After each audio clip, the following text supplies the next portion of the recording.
getting my dad to say I love you. To say what? Say he loves it. Outrageous! Bloody nonsense. Dad, this week's guest is none other than Elis James. You know Elis James now, do you, Dad? Well, I've read about him, yes. What did you find out? He speaks Welsh. He is Welsh. He's very keen on being Welsh. He was born in Wales, went to university at Cardiff in Wales, seemingly worked in Wales before he became a stand-up comedian. Yeah. And his first comedy gig was in Welsh. I think they have this festival called, I never know quite how to pronounce it, Eisteddfod or something like that. Right.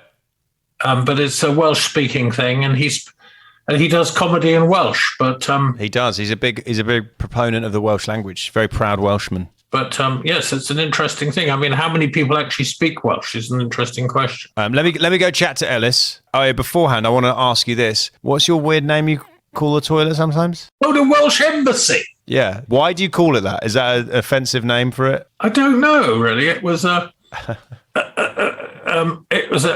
expression from my friend Tim Laundon, who's a member of my club. And you've never questioned the etymology of it? I've never really asked him for the etymology, but it'd be interesting to know where he got it from. Find out and come back to me next time, and we'll find out if it's offensive. Yeah, I'll find out where the Welsh Embassy comes from. In the meantime, let me go chat to Elis. I'll see you later. All right. I love you.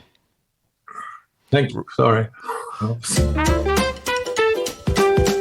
All right. We've got a good friend of mine, Elis James, on the podcast. How are you, mate? I'm very good. How are you? I'm good, man. I'm good. What I always like to kick off with, before we just get into small talky stuff, is just have both your parents said, I love you before. Yes. Oh, yeah. To you. Yeah. Yeah. They said it out loud, because that's what I had to think about it. This is where the podcast came from. In the pandemic, I was like, well, I know my dad does, but I don't know if he's actually said the phrase to me, I love you, because of, various I know my dad does. But has he said it? He must have. I mean, he must have done. I'd never thought of this, and that's really weird, because I know he does, and it's never been in doubt. I've never had any issues around this, and it's not the reason I do what I do, and it's not the thing that drives me. But I can't. He must have done, but it's not like every time I ring him up, he says, "I love you." Yeah. Whereas I say it to my kids all the time. God, that's weird. It's because my parents were affectionate, certainly for the time, because I grew up in the 1880s. That's what a lot of people don't realise about me. I'm actually 141. I mean, sometimes you do reference stuff that makes me think that's true. Yeah. Yeah, I think I'm too interested in the 1880s, and people think I am over a century older than I actually am. But the ghost of Elis James. Yeah. Yeah, he was. My parents were sort of physically affectionate, but I don't think they say it as much as I say it to my kids. I often tell my daughter that she's my number one G for meeting a girl, rather than sort of gangster. And I sort of wrap it, and then I might chuck in a couple of I loves you, and she loves that. And I say that to my son, and he's 3. Doesn't mean anything to him. He doesn't care. But that's quite a fascinating question, actually. It is, because this came about. This is the second series now, but it came about in lockdown because I was chatting to some.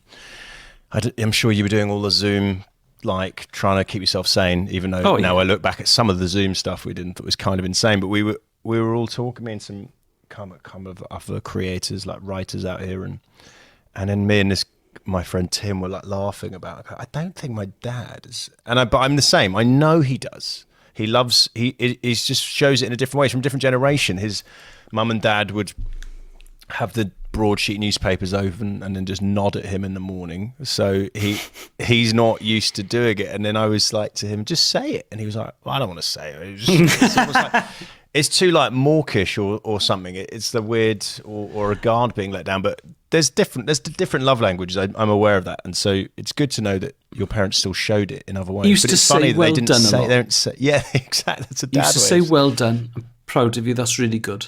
So I felt encouraged. There were definitely friends of mine at school whose parents didn't encourage them at all, and I think there were mates of mine at school whose parents thought that good parenting was to be effectively silent from the age of 0 to 18. Then he would leave home with their blessing. Yeah. But no, like my parents, after do your parents come to your gigs? My mum never came to one for so long, and then eventually she watched me at the Tabard in Chiswick. You ever do that preview gig? Yeah, which is I think Worst. is hard. I think that's it's quite one of the big- worst gigs, and it's even though I used to work in that pub because it's where I grew up, and I just had such a shit gig. And Yeah, I've never had a good time there in my life. And I think she was like, I've been doing it for a few years. She was like, Chris has lost his way. yeah, and Chris then has lost it. He's and doing this. He's my clearly dad's bad at it. yeah, exactly. He's gone in the head. He's gone. He should give up now. My dad I've talked about him quite a lot on stage, less so my mum, and then weirdly, my dad's always like he talks about he used to go do a boot camp in Chiswick. And he kept talking an to exercise thing? Yeah, he kept talking to Al Murray, the pub landlord, Al Murray, about me as a comedian in that sort of proud dad way. Yeah, he yeah, would do yeah. that. But and then my mum, the last time she watched me was in London, and she watched me a couple of times since. I do like better gigs, but I did a different preview. I think it was a preview, and she didn't laugh for any of it apart from the 2 minutes where I talked about her.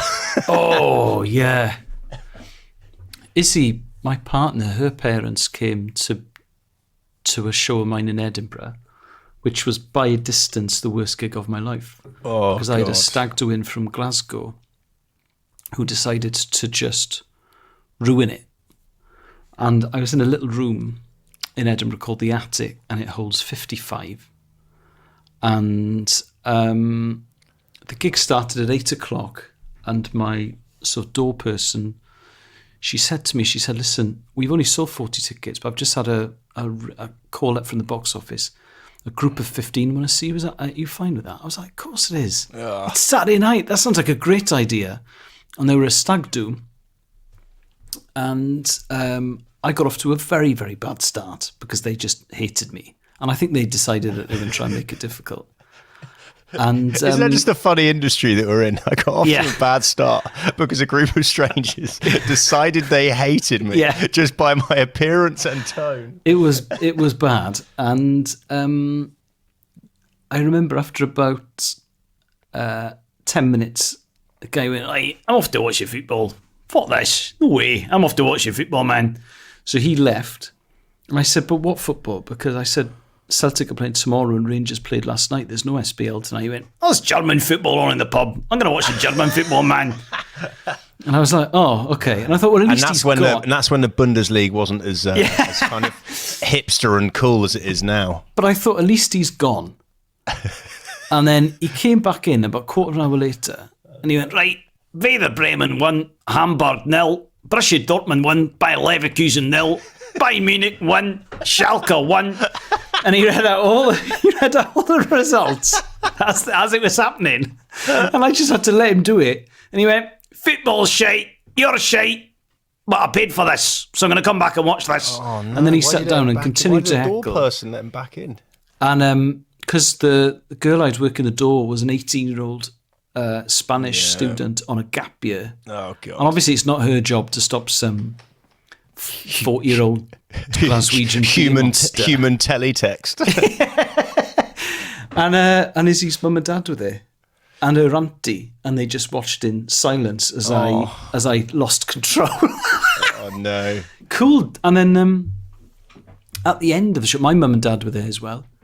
And their friends. Oh, you Brian had and- double parents. I double parent, and my mum and dad's friends, Brian and Anne from Croydon, had come up, and I'd never met them because they'd worked with my dad before I was born, and they came up, and that was bad. And then one of the stags who come up to me and apologised. He said, "Sorry, man, we just chosen him at random. I thought, well, really, fuck this guy. He's gag up. Thought it'd be great." I said, "Well, it wasn't great, was it? Oh. That was really hard. Brian and Anne are here." Until 2 minutes ago, I didn't know Brian and Anne were. Now I found out that they worked with my father a year after he got married, before I was born. And I said some things I regret, and I used some big words, some of the rudest words, and then he got angry with me, and I thought, how are you angry with me at this stage? What did they say after? What did the parents say after that? My mum incredibly said, "Well done." And I said, "Mum," I said, "Are you having a fucking Not laugh?" now, Mum. Not now. Not now. Dad said, "Do you want to have another chat with Brian and Anne?" I said, "Of course I don't want to talk to fucking Brian and Anne." Oh, that's the worst. That's actually worse than a parent watching you have a shit gig. It's a friend of a parent who... Because the parents are probably been like, "Oh, my son's doing pretty well, he's good," and then they come and then they have to be like, "Oh, you're brave, for doing that whilst having very little ability," is what they're. And then I had to go and chat to Izzy's parents and say, "Yeah, that's my job." Oh God! God, I love your daughter. Yeah. Luckily, I'm really nice and courteous, and I'm very good at listening. So I've got that going for me. So let's drill in a little bit on your parents then. So your mum's well done. So from a young age, you said encouraging. Were you? Yeah. How old are you when you started doing this? I'm trying to think. When I started doing stand-up? Yeah. I was 24. All right. And I didn't go full-time until I was 28. Well, about a month before my 28th birthday. So I'd had like real jobs for. Yeah, how were your parents 6 years. About like what you finished school and obviously. Oh, here's the thing I keep saying about everyone is this industry, whether it's comedy, writing, whatever. You've got to have. There's kind of two things that I think are common as like a fearlessness and a fearlessness and a work ethic, right? So I feel like you had them in you, even if you didn't go straight into it. What were they encouraging you? Did you come out of school going, "I want to do this, that, and the other," and they like go for it, or they like do what you love, or what? My mum was a careers officer in a university, so she helped students who were graduating get jobs, right? Like graduate jobs. That was her job, and she'd also been a careers officer in secondary schools. She was never my careers officer, but that was her job, and she loved it, and she loved finding work for youngsters. That was she like my mum didn't retire till she was 65, and she loved work until the day she finished. Mm-hmm. So she'd always drilled into us that we should do what we were happy doing, what we wanted to do. So one sister's a pharmacist, and the other sister is she was a midwife and is now a nurse, like a sort of health visitor. And that was great because they excelled at that. Mm-hmm. Whereas with me, I think I had vague ideas of either being a musician or maybe writing about music, like for the NME or something. That was kind of something maybe I wanted to do because I actually knew someone in a proper band, so it kind of felt achievable. And I had met the odd music journalist when I was at university, and that was their job, so that kind of felt achievable. And with comedy, I'd never met a comedian. I'd never met anyone who was involved in the comedy industry in any way. So even though comedy was the thing I wanted to do, it felt completely closed off, like this weird closed shop of people who tended to have gone to Oxford or Cambridge, usually Cambridge, actually, because of the footlights and stuff like that. Yeah. And I'd never been to the Edinburgh Festival.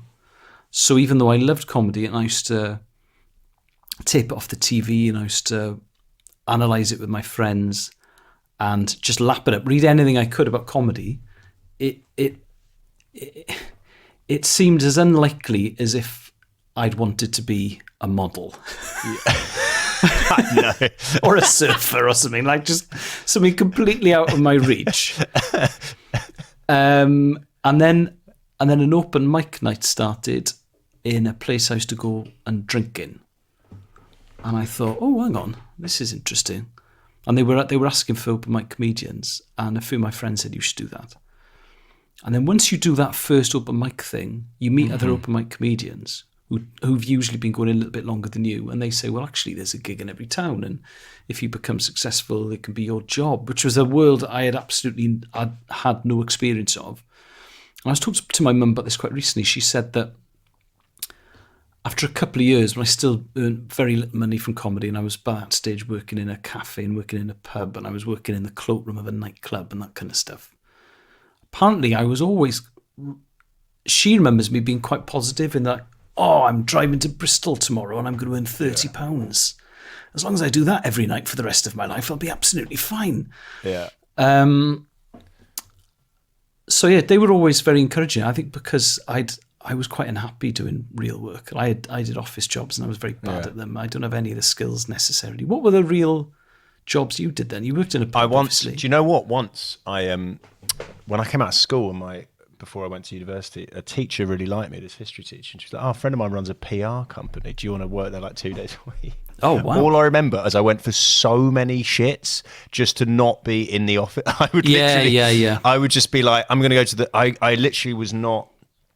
My brain but you're talking that thing of like not wanting a real job it feels like it's not the reason I did comedy, because I was obsessed with it when I was a teenager. But I always remember because my dad hated his job and he just said to me every day, never be a lawyer, never be a lawyer. Yeah. Whatever you do, don't be a lawyer. So I was like, and I remember people at school and they're like, oh, what you know? I'm like, all I wanted to do is I wanted to have a fun job, something I was excited by. So that pushed me. Like I did a bit of that, and then I worked in Gap, the clothes store Gap, for a bit, and then I was a PE teacher momentarily. At my old school when I basically finished university and was like, it's that talking of that, like if I'm doing, there's something really exciting when you start comedy, isn't it? Because you're going, good. If I keep something about moving forward is very exciting. So I was like, well, if I work in the day at my old school. And I do this. It was like even PE assistant. I was putting cones down. Yeah. Someone else was telling them to run through them. I was putting them down. But then I was like, if I just do this for a year and then do stand up, and then I can just about make it work. And then it did. And then I have to say to any of your listeners, Chris is one of the most naturally gifted comedian footballers I've ever had the pleasure of playing. And I love playing football, but I'm going to use this word. The word I'm going to use is poise. Such poise on the ball. Delighted, mate. Delighted. Lovely first touch. You've always got more time than the other players in midfield. Oh, mate, you're making me miss. And you're picking a pass. You very rarely give the ball away. I love to pass. That's the one thing I always find funny about comedians football. This is a tangent, but if people care, they'll listen. It's so funny, like a lot of the most successful comedians in the country are the most selfish fucking football players. They never pass, right? Yeah. Whereas and this is not me to damn myself, I love assisting. I love putting that ball on a plate for someone. You've always been I've been a collaborator, mate. I love putting it on a plate. I love playing the way I'm facing. I love keeping things simple. The word I'm going to use is perlo. Oh, mate, I'll take that all day long. I'll take it all day long. That's more important to me than performing a sold-out run at the Apollo. Until I hurt my knee, and I now can't play football. Certainly not at the moment. Fingers crossed it'll get better. I was playing twice a week, and I was playing with Rob Beckett on a Sunday night with the parents at his kids' school. Mm-hmm. And the first time I played with them, I turned up a bit early and I said, what are they like, Rob? And he said, the standard is very similar to comedians' football. Okay. But just imagine if people passed, because comedians are selfish by nature. And we're like, it's how public schoolboys used to play in the sort of 1880s. It's just head down and dribbling. Yeah, there's, I'm not going to name the comedian, but there's one comedian that I found out from another I can name check the person who's up. Milton Jones, who's very good, told me there's another comedian who would only count having fun at comedians football if he scored a goal. Yeah. he would be like, I scored today, it was fun. But yes, we have diverged a bit, but I like that. I'll take that. I'll enjoy that. How did you get a job putting cones out as a PE PE teacher's Cameron, assistant. this is the problem with chatting to just such an accomplished broadcaster. You've somehow turned my podcast interviewing you into you interviewing me. I'm just fast. Let's talk about that kind of the work ethic thing, and we can somehow bring this back around. Which is, I was like, well, I don't want to have a 9 to 5 or a 9 because then if I have to do a gig that's 2 hours drive away or 3 hours drive, that's going to be hard. Yeah, of course. Whereas if this thing was more like, was it 8 to 3 or something? Yeah. Then I was like, well, I can do that and I could make it work. So it was all about facilitating. I can get to Leeds for 50 quid. I'll be wearing shorts and a vest. I'll be very easy to spot. I'll be in high vis. Half the audience put on these bibs. Split you guys into teams. On my left side, you'll be wearing the orange bibs. Cheered out. The right side. I'll have a big whistle around my neck. Great way of getting people's attention. If, you get heckled, listening. You just whistle. Oi, oi. It's your own time you're wasting.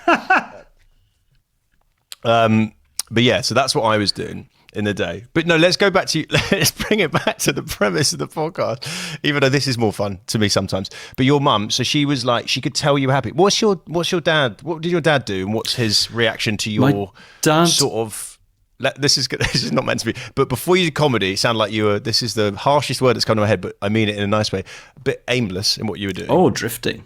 Drifting. My dad was a quantity surveyor. Right. And my mates growing up loved my dad. He was more fun than me. He was funnier than me. That's my dad as well, mate. He was a Does he drink laugh. a big drinker? Not really, but people used to knock on my door and ask if my dad was coming out to play. Right. And I would say, I can come out to play. And they go, yeah, fine. Okay. So we had this great scenario growing up with our primary school teacher didn't think that homework was good for kids. So once we finished school at 3:30, it was done. So I had a nice back garden. So we used to play football in the back garden. My dad, certainly the weekends as well, would he'd be like reffing games and stuff. Really, really enthusiastic. And he's a real laugh, my old man. And I imagine that it's difficult to be a laugh if you're a quantity surveyor. I don't know. Maybe I'm not. Yeah. And that's what he did. He did that for 40 years or something. Yeah. So certainly 35 years. And so I think when I said I want to be a comedian, I think he thought, brilliant, just go for it. Nice. And there are absolutely friends of mine whose parents didn't encourage them and wanted them to do something very safe. But I must admit, there are no sob stories for me in that regard.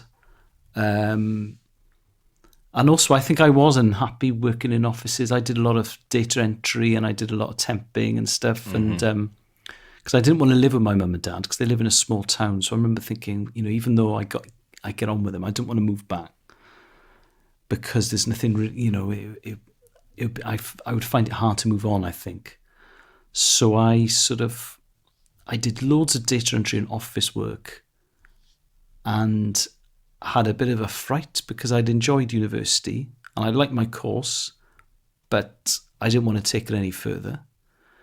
And I remember once when I was doing data entry, I was queuing up in a post office to get like road tax or something on my lunch break. And the queue was so big, I thought, I'm not going to have time to eat now. But I've got to get the road tax. And then I remember thinking, I'm 23. Yeah, I know. Is this it now? I know. And I'd had such fun at university and I had such fun at school. I remember thinking, fuck, is this it? Oh, shit. And so I would do anything. I would go anywhere and I would go to the north of England. I would go to Scotland for an open spot, Cornwall, London, Essex. It did not bother me at all. So I ended up in one office job that had flexi time. So I was able to leave early and it meant that I would take anything. And every single gig felt like a step in the right direction, even if it wasn't. And every single gig felt important. And I didn't go to people's birthday parties and I didn't, go to people's social events and stuff. And because, awfully, if it was your birthday or I was offered a gig that was 10 quid Oh yeah. in Southend, which is a sort of 8-hour round trip, I would have done the gig. Yeah. Because after 4 or 5 years, I remember thinking, shit, I need to make this work, because if I don't make it work, I've got nothing else really. And I've got a history and politics degree, but I knew I wasn't cut out for teaching. And I did an MA because I really loved history, and I realised during my MA that I was just too thick to be a historian. I was sort of good enough to get to that level, but I thought the proper historians, and also they are, as much as I liked it, they are obsessive people, because you can't write 200,000 words on, I don't know, whatever, the miners' strike, without being obsessed with the miners' strike. And I knew I wasn't into it that much. So it was kind of, it was plan A or make plan A work, because there is no plan B. But do you think but I like the fact that you got from your dad there that like you could tell there's something probably subconscious or not where he's the fun guy, and you see, so in terms of comedy you become, there's something very romantically interesting about being funny or fun, and people enjoy being in your company. That must have been a thing. And it had always been the way I communicated. So if I was meeting new people when I was working in a new job, or when I went to uni, or when I, if I was ever in a situation where I was meeting people for the first time, I would try and make them laugh. Oh, and always. It's the way. I don't know if, and my mates tended to be like this. So I thought that was how everyone communicated. It's so funny. Have you ever met a group of people where they're not like that funny? It's so weird. I'm like, either they act like you're insane, or they find you so funny that it's like it's quite worrying. You're like, right, can you just call me an arsehole, because I'm not really used to this level of effusiveness. My friends from school were all like that. Yeah. And one of them, my friend Sian, went on to be a comedy writer. She wrote the sitcom Man Down with Greg Davis, and she wrote a sitcom called Tourist Trap, and she was exactly the same. And all my friends, even the ones who didn't go into comedy, did that. And it's only when you meet really serious people, they think, God, this is shit. This is so shit. I know. It's like, yeah, what is life about if you can't like laugh? Like it's nothing about laughter to me anyway. But there's other stuff. Yeah, it was. So I would, and also I think the reason I'm quite happy is that you'll know these people. There are some comedians, their aim is to be the best comedian in the world. Mm-hmm. I once shared a green room with someone, and we were just talking about our ambitions. I'd said there must have been a TV show I'd like to, and I said I wouldn't mind giving that a go. And then I asked the question, what are your ambitions? And he said, I want to be the greatest comedian of all time. I thought, of all time? It's a bold one. So you've got Buster Keaton, Harold Lloyd, Charlie Chaplin, Richard Pryor, Morecambe and Wise. Oh, right, okay. I thought the greatest comedian of all time. Funny. But that was his ambition. And the reason I'm quite happy is that my ambition was for it to be my job. Yeah, that's a big... Not having a real job continually it's a hard one, because you want to have these hopes and dreams and you want to progress, but you sometimes you've got to take a step back and go, this is fun. This is my living. Yeah. I'm currently in the middle of buying a house, and last night we were up, Izzy and I were up late signing all these documents and reading all this stuff. Almost none of it is some stuff I understand.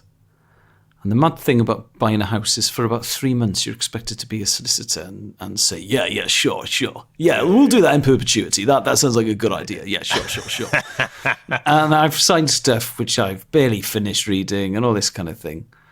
And I remember thinking to myself last night, I'm 41.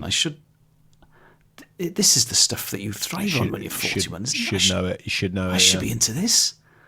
And I think I probably have quite a childlike ambition to sort of have fun all the time. And I occasionally worry that this is a bad example I'm setting to my kids, because I do have fun most of the time. I love my job, and I regard myself as tremendously lucky, and I know that I'm lucky, which is why I would say I'm quite grateful, because I've done lots of stuff that I didn't enjoy, and that's hard because, you know, people say life's too short. If you really hate your job, life is too long, because it's a long old day. Yeah. And but I just think I'm lucky, so I would hope my kids understand. But you're not you're lucky to. I mean, there is luck in this field, but when you talked about missing birthdays and all that to go to somewhere for 10 quid or whatever, that's a work ethic thing that comes into it. Yeah. And then there's a fearlessness as well. That's what was interesting to me as well when you said, I have to make this work. Is that like that work ethic is like, I know you said your dad's fun. Did you? Yeah, I guess that's like, it sounds like it's kind of a little bit linked to your mum. She was like, she loved her job so much, and she got so much out of it. So you're probably watching that and going, if I can love a thing, I could. That's keep doing it, because that's a special thing. And my old man worked very, very long hours. Yeah. So I don't want to make it sound like I've been working down a coal mine or anything, but don't worry, mate. It's fine. I live in LA, mate. Just dial it up a notch. Big yourself up. I did think, okay, well, if this is going to work, then you obviously you need to gig as much as you can. Otherwise, it's not going to work, and you're not going to get anywhere. Mm-hmm. And I'd realised it was something that I could do, because I think I didn't have a bad gig probably until gig number 4 or 5. And then when it was really bad, I thought, okay, 1 out of 5, that's a ratio I can handle. Yeah. And once you have died on your ass and been made to look really, really stupid in front of a bunch of strangers, you realise, well, no one's died. Mm-hmm. And my girlfriend hasn't left me. And my parents still love me. So it's not that bad. And I think that, there were plenty of comics I knew who were more talented than me when I started out, who, when they did have bad gigs, it would affect them so badly. Yeah, yeah. And I think I was lucky in that I had a relatively thick skin. I had some absolute shockers. Bloody hell, I did one in Bristol. Bristol Jongleurs, did you ever do that? Yes, I did, yes. For my sins. August the 9th and 10th, 2013, which was the last time I worked for Jongleurs. I was probably the least funny person in Europe that night. There wouldn't have been a comic on the continent having a worse gig than me. I only lasted about 10 or 11 minutes. And I just walked off. I was like, this is going nowhere. That's so funny. And I remember when you have to go off early. And I remember trying to lick my lips because my mouth had gone dry and I couldn't do a full circuit of my lips because my tongue was so dry because I was so nervous. I couldn't lick all the way around. You had the most arid mouth in Europe that night. And I remember my shirt was sticking to my back. And it wasn't even heckling. Heckling, I would have been able to at least blame on them. It was abject silence. It was a sort of angry, seething apathy. Oh. So, but again, I remember getting the train home and thinking, that was on the Friday night, thinking, I would be absolutely astonished if they rebooked me for tomorrow. I'm going to get a phone call tomorrow morning saying, you're not good enough.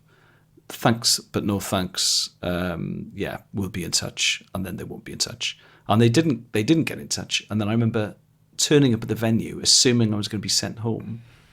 And the manager went, hi, El. I thought, oh, they don't give a shit. Yeah. And the Saturday was better. So the Saturday I sort of got away with it. But I had some moisture in my mouth at the end of the set, which was the new bar for having a good gig in my mind. I could lick my lips. I was able to lick my lips. It was I had a lip licking gig. Yeah, you brought a chapstick with you as a backup. I was able to lick my lips. That's how funny I was on the Saturday. Did you blow the roof off? No, but I moistened my lips. No, but check that out. Does that sound like I had a bad gig? Yeah. Come here, son. Do you know what I was thinking about? I don't know why I woke up this morning and I had this real urge to tell you you're a catalyst of a human. I don't know why. This is not. I wanted to tell you when you walk in a room, you just energize it as just your personality. That's a very kind thing to say. I suddenly thought about that because I haven't. We did shows in New Zealand together, and yeah, I just always loved just having drinks or food with you. But, that was good fun.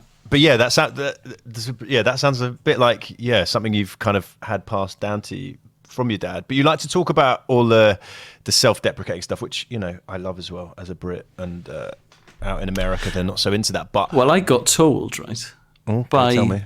A big producer. We were putting an idea together. It didn't go anywhere in the end, but we got it in front of a commissioner. It's a few years ago, and he's quite a big dog. This bloke. He worked for a big company. And he said to me before we met the commissioner, we were about to go into the office, and he said, "Listen, the self-deprecating stuff, I love that. Really funny, great. In a situation like this, it would be damaging." Yes, it's true. So try and it's true. Remember, you want them to think you're good. And I was like, right. Yeah. When in there, hi, Yeah, really good, funny guy. You'd be crazy to say no to this. Yeah. And if it came off as really inauthentic, are you mad?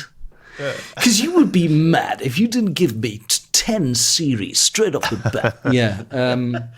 Which no one had ever said that to me before. So It's true in those circumstances. That needs to be then. So that's what I want to talk about is when you get a win, because you've had I don't know, knowing you probably don't class them as wins, but when you have like good news in the world of Elis James, do you tell your parents? Do you want to?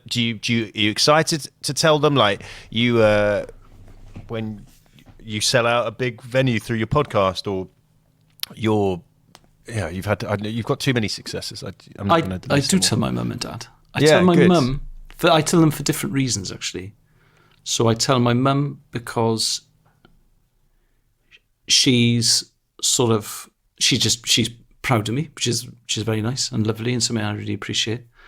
My dad, my old man, I tell him because, like a lot of dads, he's concerned that I'm not going to earn enough money. Yeah, that's the thing. That is a common. So thing. Do you tell him the money post tax earnings from each? I would never ever tell my mum my fees for anything because she's not interested.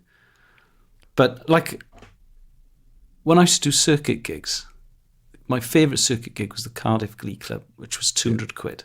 Yeah. And this is a great way of how dads think. So my dad came into the dressing room, actually. He came into the dressing room, and this was back in the days when they still used to pay you in cash. So they used to pay you used to do Thursday, Friday, Saturday, and they used to pay you on the Saturday. So Guy paid me by giving me 600 quid in cash from under his hat, right? Lovely little touch. Yeah.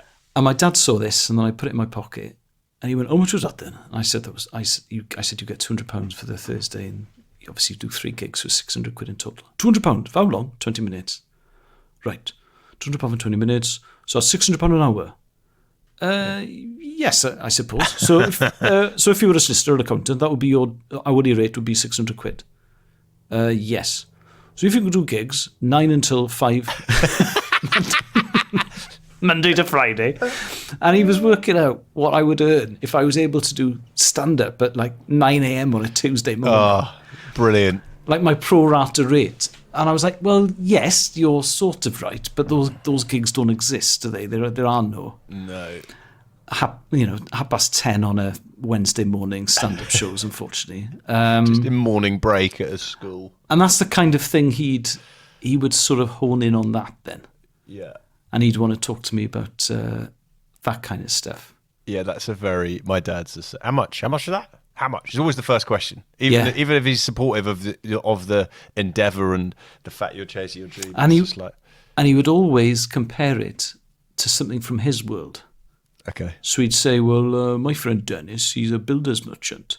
And I know that if he sells X amount of concrete, then he makes... And you're like, yeah, completely irrelevant to what I'm doing.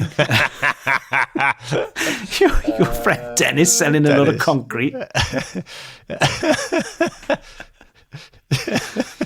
But what does Dennis? Is selling concrete as profitable as stand-up? If he sells, I think Dennis used to sell a lot of concrete. a lot of concrete, mate. I didn't know you could get 200 quid. For Yeah, 20 minutes of he works for a concrete. concrete products company, and he earns blah blah blah blah blah. And my friend, That's Jeff, such a dad thing, though. Just to well, I mean, that's a human trait, isn't it? Just to how do I relate this to my world? And the funniest relation to his world is concrete retail. Yeah, he's got. What he does is he hires out power washers, and he hires out these power washers, and they're £30 an hour, blah blah blah. So he clear £8 per power washer's profit straight from into his pocket. No national insurance, no SNAP, no tax. So how many power washers did you sell? I don't know. So when you like, so he it's money's the thing you'll tell him when you get you've got like, what have you got? Your radio, you got your, I mean, podcast. Your podcasts are very popular. Your new ones are. Do you and John still do a pod? You do a radio show? Yes, we do a radio show which has a contract and a salary attached, which you can explain to your dad. Explaining to your dad, your podcast popularity must be more tricky because it's a bit more irregular. Right? Yeah, it's I think with the podcast is interesting because that's now the main thing I do. Do you do much live stand-up anymore? No. I wrote a show in Welsh. I've written 3 of them. So I wrote one in 2015, 2017 and 2019. Yeah. So 2019 was the last time I did stand-up. I've done live stuff with John and I did another podcast I do called Associates and Sports, but we did a tour where we did the podcast live. Yeah. But I've not done sort of just me and a microphone stand-up. Yeah, why is that? I'm curious. Because I've gone through my little phases recently of doing other things and that I'm enjoying, so kind of not necessarily being like, I need to get up there, man. I need to pound the boards. There's a lot of people out here, like the pandemic, were just like, I don't care if I die of COVID. I just need to tell people about my week. Yeah. I saw some really amazing stuff that was funnier than me, and also it was kind of more important. So I remember, for instance, I saw Bridget Christie's show, A Bic for Her. Oh, yeah. I thought, fuck, that is funnier than anything I've ever done by a mile. And also it's about an issue that's really important. And so I'm less funny than her, and none of the stuff I talk about is important in any way. Shit. And I think what happened a little bit was I did Edinburgh 08, 9, 10, 11 and 12. So I thought I'll have 13 off because I deserve. I didn't have any good ideas, and I thought I'll just have the summer off and see what happens. And then in 2014, I was in a sitcom, so I wasn't able to write a show. And then we had a baby. So 2015, I didn't want to go up because of the baby, because I didn't want to be away for a month. And then 2015, I was 16. Then it was the Euros. Wales were in the first tournament for 60 years, so I didn't want to miss that. And that was happening at the time when I'd be previewing. There's a difference here between your dedication to stand-up from when you started. You were giving up birthdays, and then you're like, the Euros are on though. I know it's Wales, but it was that weird thing where also I was able to work over there. Yeah, that's true. So I worked at the Euros, and obviously I went to the games, and that was undoubtedly the best month of my life. And also my daughter was still only 2. So, she'd have been 2 in October. So and then what I realised was I wasn't enjoying stand-up at all because I wasn't doing new stuff. Yeah. So then I just stopped enjoying the circuit because all of the stuff by that stage, apart from a couple of minutes here and there, a couple of jokes here and there, would have been like 2 years old. I just found it quite an unpleasant experience, sort of trotting out my greatest hits. Mm-hmm. And then and I thought that I didn't like stand-up. I thought that's what it was. And then, because Welsh is my first language, so I've just dropped my pen because I was making a point. I was forcefully making a point. So Welsh is my first language. So SLC, the Welsh TV channel, said, would you want to write stand-up in Welsh, a stand-up show in Welsh? I said, yes. So I thought, I did a little tour to build it up, and then I recorded it. And I loved every second of it. And I realised, the thing I actually like is writing new material, not performing it. That's the thing that really excites me, is actually writing a new show. So that scratched that itch, and then I wrote another one 2 years later. And I wrote another one 2 years later. So I haven't written a show now since 2019. And then, partly because it's my first language, and partly because I found a funnier comedic voice and comic angle, I find writing stand-up in Welsh now easier than in English. Well, actually, weirdly, my dad had done some research on you, and you're kind of answering it now. But Paul, have you got the question that my dad has specifically for Elis? 'Cause it's funny that you kind of transitioned into this. Yes, I have. The question to him is, does his comedy translate well into Welsh? Does it translate well into Welsh? My dad, he'd looked you up and he wanted to know. No, so when I first got asked to write that show in 2015, my first thought was, oh, great, I'll just translate a load of English stuff. And it'll take about an hour, and then I'll just perform it, it'll be fine. And then I realised, I gave it a go once and realised it didn't work for a variety of reasons. And then you think, okay, well, if you spoke Welsh at home and you spoke Welsh at school and with your friends, and obviously there's a different cultural background, I thought, well, I should probably write some stuff about that, because there's loads of stuff from my childhood, for instance, that I was never able to do in English because people didn't get the references. But I'll have an audience in front of me who do get the references. So it's a bit like going back and having a second go at your first show. It's quite an interesting position to be in. And I loved it. I really, really enjoyed it. But Wales is a small country, and there aren't enough towns to do like big tours. Yeah. So you're going on telly having done like 16 previews, because there just aren't enough towns big enough for you to do lots of shows. So with each tour, it gets bigger, and I realised I could do shows in London because there are enough Welsh speakers here, and I did a show in Edinburgh last time because there are enough Welsh speakers in Scotland. People come over from Glasgow and stuff. And next time I'll probably do them in Bristol and Liverpool, because there are definitely enough Welsh speakers in Liverpool. And I realised as well I had a slightly bigger audience than I'd expected, so I did 3 nights in London. I think I could probably do more. And I did 5 nights in Cardiff in a little room, just because you're trying to practice and run it, and it's work in progress. And what I realised was my old stuff in English stopped working because it had been written in a completely different time of my life. Yeah. Whereas, so now it appears really dishonest and inauthentic. And in Welsh, I've kind of got 3 different ways to attack the joke, because my grandmother didn't speak very much English. My parents obviously do speak English, but are Welsher than sort of, I've got a Welsher life than me because I live in London. And then obviously my kids live in London. So you've got kind of 4 generations, or in 4 different angles to attack the same thing. So it just meant that I found writing routines and coming up with punchlines more easy. So I'm doing a new hour for the first time in May. So I'm working on that at the moment. But Izzy, after a long gap, has gone back to stand-up. So she's got a gig tonight. And because she didn't do it for about 8 or 9 years, when she went back to doing it, her enthusiasm was like an open spot. She would come back from gigs wide-eyed. Yeah. Honestly, like, oh my God. And then I see how much she's enjoying it. I think I probably should write a new 20 in English so I can do it. Because I miss comics and I miss being in. I know. I relate though a lot to what you said about the exciting bit is the new stuff. Some people love, and that's not a slight on them. I actually kind of people love just crushing, as they say, with like stuff is amazing, and just like. I have like I don't care. Like if I don't put a new bit in, I don't care. I prefer to have a 7 out of 10 gig with new than have a 10 out of 10 gig with old. Yeah.